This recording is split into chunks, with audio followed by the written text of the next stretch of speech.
It's funny because you just landed that whiting. Oh, Justin.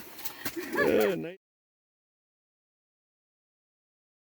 All right, thank you for joining us. Today we are cleaning a whitefish. Yes, as you're aware, this is a bit of a graphic video, so if it's not for you, then it's not for you.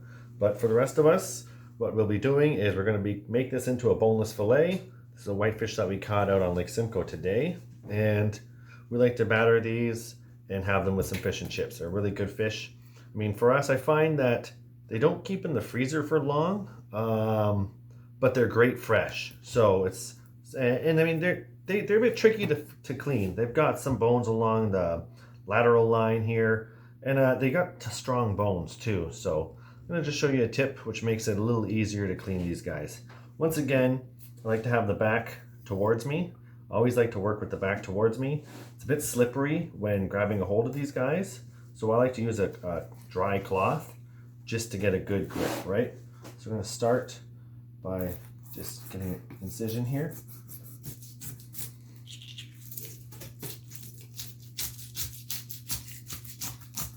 And I can feel those bones popping. And I'm going to leave this belly portion in one. So I'm just going to get my hand in there. Go right to the end here, just behind the spine. Okay, so clean that line. Okay, so that's all done.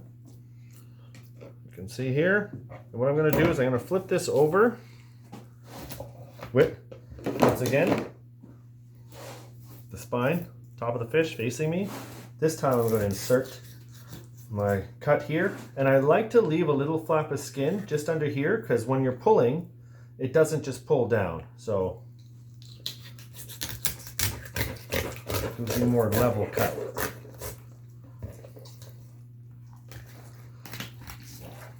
And I'm going to pull this up a little bit and out. I'm going to use a slightly sharper knife, but it's still pretty good.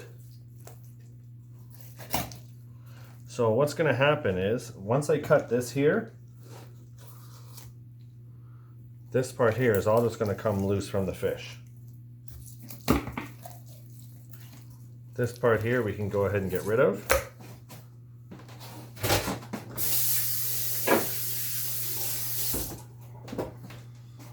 And now what you'll see is I've got a whole fish opened up, right? It's almost like a pair of pants, we call it. And this way, you can freeze them just like this if you really want to. You know, if you're going out or whatever, you just want to preserve it till you get somewhere else. But in our case, we're going to continue to cut and we're going to continue this process. But if you wanted to freeze a whole fish, this is an ideal way to freeze a whole fish. Okay, so I'm just taking a moment to clean up our fish, clean up our cutting area and our working space. Whitefish are a bit bloody, so it does get a bit messy. So just make sure you have a clean area to work with. So what we've done before is I've showed you how we split the fish in half while leaving it connected by the belly. And what we can do is take that whole fish and freeze it. It's a great way to freeze a whole fish. But in this case, what we want is a boneless fillet, boneless, skinless fillet on this side. So that's what we're going to do, right? So it's already been split in half. And now normally I would just split it in half like this right from the start. But because I wanted to show you how you can keep them as a whole, that's why we did it the other way. So first things first, I'm going to remove the lower belly here. It's got a lot of fat on it, and then it can give it an off taste. So you don't really want that. We're also going to remove these ribs. And there's also another set of bones here. They're right there. You can hear them. They're pin bones, and they kind of shoot down, straight down into the fish laterally. And you want to take those out. If you want a real boneless fillet, you don't want those in your meat. So we'll start by just, and ideally I prefer a smaller knife than this one for this job.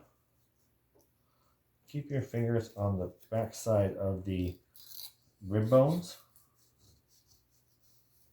Okay, I'm going to flip this around because this way I'm a lot more comfortable with.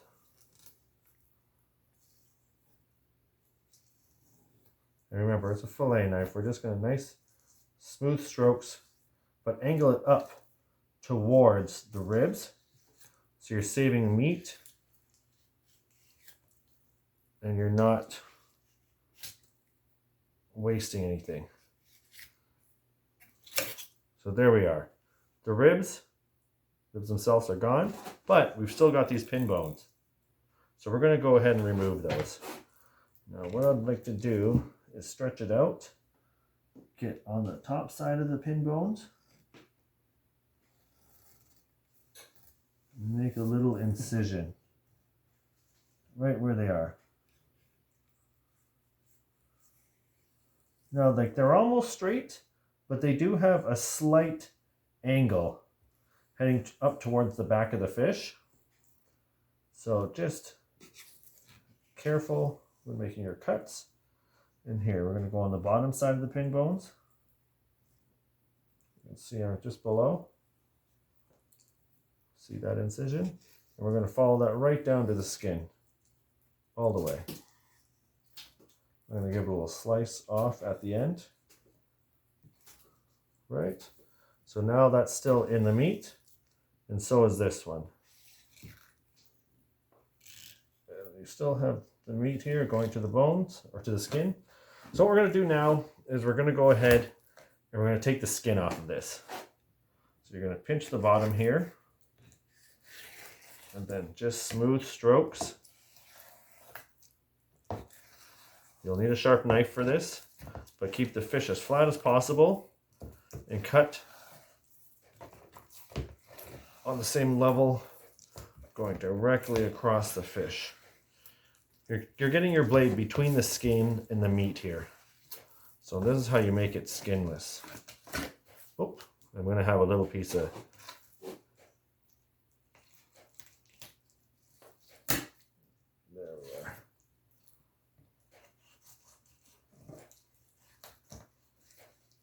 that was my fault.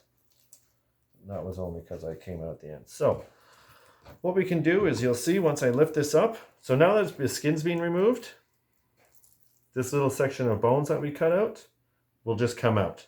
So these are the bones, and this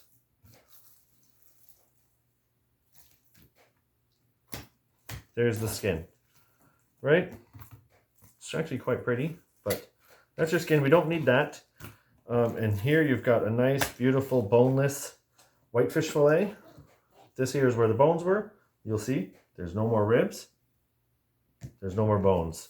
We'll flip it over. You can take a look here. And this is the fat area, this stuff here. And you'll want to remove this before cooking. Ideally, even if you're going to freeze it, you want to remove as much as you can. So it's just a matter of running thin with the meat, right between the fat and the meat. And you'll see it'll come right off.